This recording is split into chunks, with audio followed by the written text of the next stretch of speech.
Who knows? Looks like Dubov has found another cute move. Bishop f4, and was it the move? So was it? We didn't consider for some reason. Yeah. yeah. So if e4 is doesn't work. I mean, because Anish didn't play e4 there. He played bishop d3, but we don't know the reason. Maybe he thought it's just better. Look, rook takes e3. No, that's a total mess. Yeah, bishop d3, rook e3 check, king f2. Daniil plays rook to e8. Quite logical. Ah, and you cannot take h7. That's very Yeah, the idea that's after rook that's h7 very we should show nice. is Yeah, or you take. can. I think Wait a sec, can you? I'm not sure Check. because I take the rook on h1 there. So king goes to g1. Yeah, or f1, whatever. It doesn't matter, I think. Yeah, you give a check. No, no, Oh, no. sorry. No, no. No, no, That's it's my- that's. yeah. So check, Yes, for king to this one. g2, not to get mated. Another check, king to h3, and we take on h1. So there might be no perpetual there. I think so. If there is no perpetual, then black is just winning, right? Yes, there is no perpetual because after no Queen d7. queen Yeah. d7 of course. You're just getting closer and then protecting. Ah, you go to h6 and then to h5, and everything is controlled. Yes. Right. So that's. Yeah, but let's see. Not an option. What if white would play? Ah, you mean e4 why there? didn't he play e4? Yeah. Maybe because he thought bishop d3 is better. I think know. e4 just looks a bit ugly because you neutralize your own bishop, and after queen f6, or I don't know. Yeah, queen f6 Queen looks, f6 maybe looks decent. King Yeah? king e2 or king f2.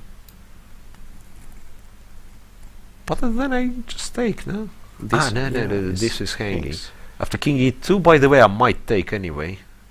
Right? King e2 takes, queen e3 check. No. So unclear. Yeah, but looking that Giri is making his moves on last seconds, I don't think we have to, to analyze it too deep. Yeah. It's just that you're in a panic mode. Yeah, that yeah, but you're- just on the first sight, I mean, like Yeah, the first move you consider is e4. Yeah, like you are the one being attacked. So first you check the the solid moves. All right. Okay, So rook f to e8. Anish answers with h4, with 3 seconds left. And now I'm pretty sure that there will. Oh, rook back to e7. And this is not the move you like to play in such position.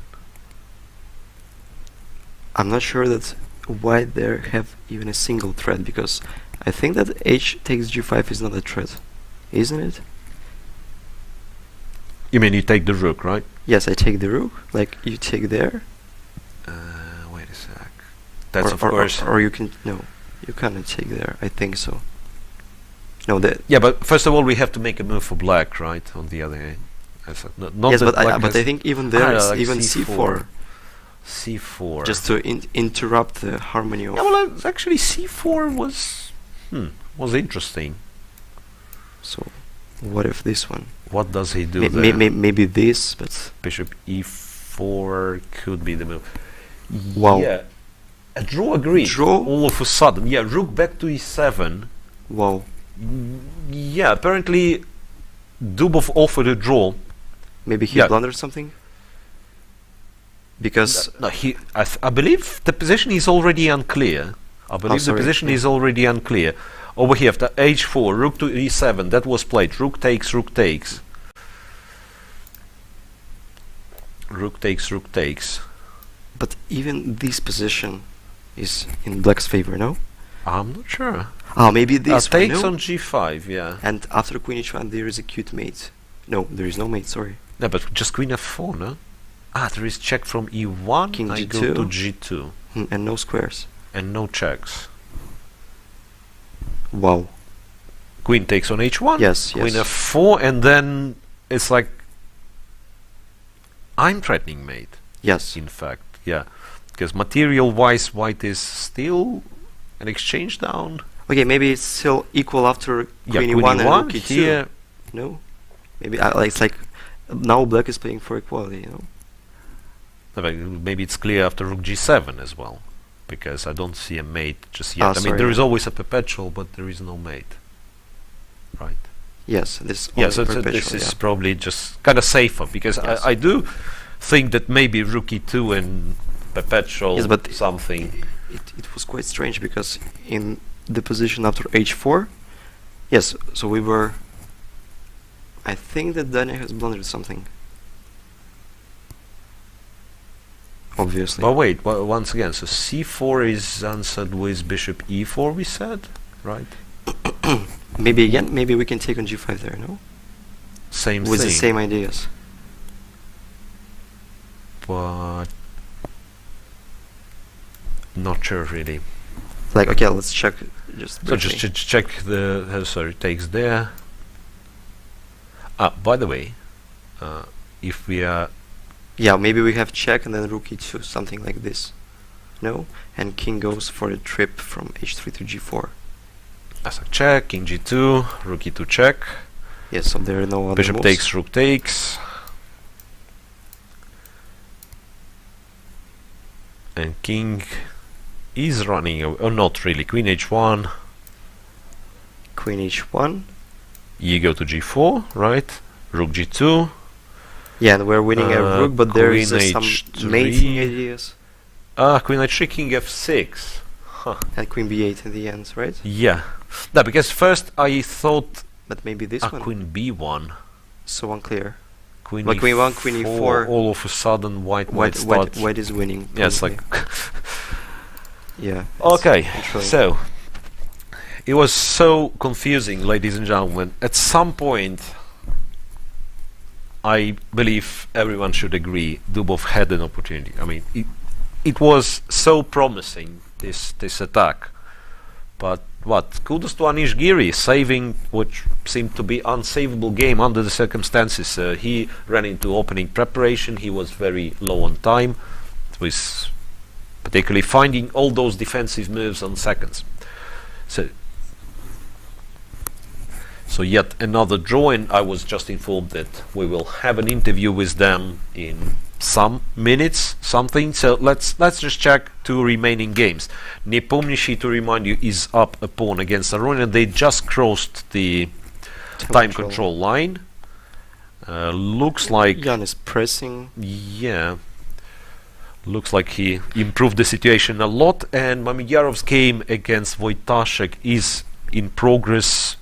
Still didn't reach the time control, but I believe it's stabilized, you know, so no big issues during next 7 moves, so we can just see the interview and then we'll return and look at those games. So 2 games remaining, and now please welcome an interview of Anish Giri and Daniil Dubov.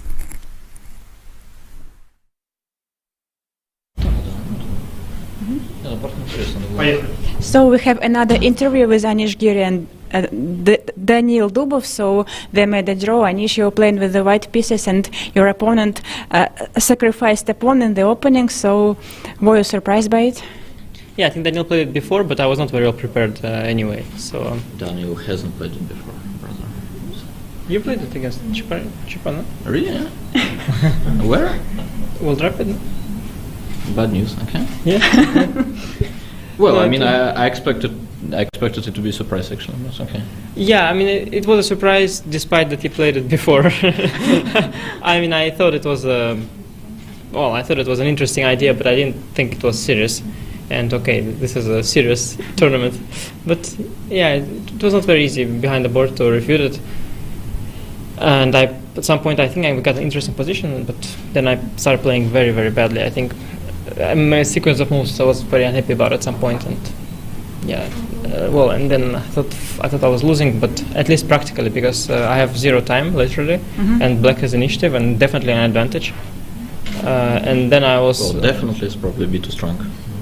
Yeah, I don't know. I was thinking I'm lost. I mean, I didn't really care about if I'm lost objectively, but I thought I'm practically lost. I was more thinking how to play for a win with black tomorrow. And then at the end, Daniil blundered something and offered a draw, but I didn't really understand what he blundered, and I had 30 seconds, and I didn't have time to figure out, and I thought, okay, it's fine. And so, what do you think you blundered? No, I don't know. First of all, in the end, there is queen g check, king f6, bishop c4. which I don't know. I mean, white is probably winning, maybe not, but I mean, white is definitely not worse, and probably I have some lucky save. I felt like probably I have some move that saves me, but I mean, I didn't see it, and then I mean, anyway, it's black who has to save himself. So I thought, okay, let's start with I mean, knowing Anish's reputation. I thought, okay, let's start with offering and draw first, and then we'll try to save it. GH, no? By the way. Probably. GH, maybe, no? Maybe. I mean, yeah, probably. Yeah, GH is what you would play, and then I have to make a move. Because queen J check is king f6. Yeah, well, the thing is that before rook e7, I mean, I thought I was already fine, but then I missed this rook f8 trick, and then I cannot take on h7, and then I sort of thought, okay, I'm losing it after all, and not because my position is bad, but just that because I have 30 seconds, the position is very complicated. And then when he played rook e7, I mean, I was completely shocked because I was worried about, I don't know, some c4. I was worried about things at that point, and I didn't see what is my next move, because h4 doesn't really create a threat, I thought. But when he went rook e7, yeah, I mean, it was very strange that he sort of offered a draw with this move because you didn't have to do it. And then, yeah, I mean, I was thinking, I was just very happy that I'm not losing today because I thought I was really losing. Oh, but c4 you have bishop e4 actually, because I expected. Bishop what? Yeah, because I expected. That's what I would do, yeah, but. Yeah, but I expected you to go bishop e4 even instead of h4, so that makes sense. Yeah. Because after rook takes 3, you can take on h7. So basically, I'll have to come up with something smart. I think we were queen both f6. We were both not very happy that there is no clear threat. But I would have liked maybe a couple minutes more there. I thought, okay, at the end, I assumed he offers a draw because, okay, since I have 0 time and he has more time and he has extra pawn. Strange reason to offer. I assumed that he is worried about something. But yeah, okay. I mean, I have 36. I don't even have time to. I'm not. Well, the moment my brain processed that he offered me a draw, already 25 seconds went. So okay, I just take it. And so, what's the history of your encounters against each other? So, how many games have you played already? So you are not even asking about the results, yeah? Because yes, only the score. yeah. I mean, the second one. That was the second one. I think. And the first one, how it ended? The same way. Yeah, no, the paradox with about my match with Daniil is that I'm the first seed and he is the last seed. Yes. But somehow I feel like I'm underdog with the black pieces, with the white pieces. I'm underdog also in the rapid tiebreak. I'm also underdog in the blitz tiebreak. So for some reason, it's a very peculiar paradoxical match that we're gonna have. I mean, you're not the most optimistic guy in the world today. Yeah? I mean, basically, I think when basically the position that Anish estimated is much better for black, I think it's probably okay for white. Black is probably just better, but I don't think it's like -1 or something. I mean, indeed, it's much easier for black to play, and they kind of knew that in general, this kind of positions is, you know, I don't need to play it brilliantly. I just need to wait, and basically, it's much easier to. I mean, it's much easier to make him make mistakes and to play well myself. But then, yeah, at some point I was probably winning, I guess. So I don't know. Vladimir Kramnik, he taught me that it's not about the objective estimation of the position. Sometimes he was winning when position was bad, and today Daniil was winning no matter the evaluation of the position. I mean, I was planning to lose the game today. Let me put it that way. I don't know what the computer says, but I was planning to lose. And actually, there was some. Yeah, sorry for interrupting. There was actually some knight x4, yeah, instead of knight c6. It's a draw, no? Just take king d1, rook e2, king e2. I mean, first of all, I wasn't sure it's a draw. Bishop g5, maybe I have to. No, bishop g5, I'm just okay, I think. Yeah, but king d1 is a forced draw, no? Rook Why? e2. Yeah, takes. Queen g4, let's say. f3. Yeah, but f3 you have rook e8, no? Yeah, king f2. No, wait. If f3, queen g2 first. King g3. Because I wasn't sure. I mean, after all, I was just lazy. I thought, okay, like okay. No, I mean, I saw. I mean, in general, I couldn't, you know, I couldn't calculate if it's a draw or not. And finally, I decided, even if it's a draw, why not to play a game? Yeah, and I thought, okay, and 96 was good practical. I mean, I actually was planning to calculate once he takes on e4 because I saw that if he takes. I mean, king d1, rook e2, he wants to make a perpetual, and if it's not a perpetual, it will be great, so I was not really caring that much, but after 96, I think I was very unhappy about my moves. I mean, it was very stupid that I cannot castle long anymore, when I played rook b1. I included it because of some c5, d5, knight d4 tricks, but it was only worse to include it, and also I'm not sure, I think I missed queen h3, I'm not sure a4 is, okay, a4 is good to stop b5, but I'm not sure it was priority number 1 at that point. Maybe it was more important to stop queen h3. Maybe I could start bishop e3. can also consider at some point short castle. I mean, I have a lot of moves. I think that point my position indeed there. I was not yet planning to lose, but after queen h3. And then after my move rook b1, then I was already planning to lose. Yeah. And Anish says that it feels like you started planning to lose too early, no? I mean, it's yeah, I sometimes do that. That's okay. I mean, that's what I said when you are facing Daniil, such a scary player. yes, but also your opponent is playing in his city where he lives. So Daniil, is it easier for you to play in Moscow or somewhere else? well, I mean, it's just different. Obviously, it's always nice to play in Moscow. So You have friends, supports here. yeah, kind of. And if they would be allowed to enter the playing area, it would be even better. But yeah, I mean, still, it's nice. Yeah. Thank you very much. Thank you. Good luck to both of you. Thank you.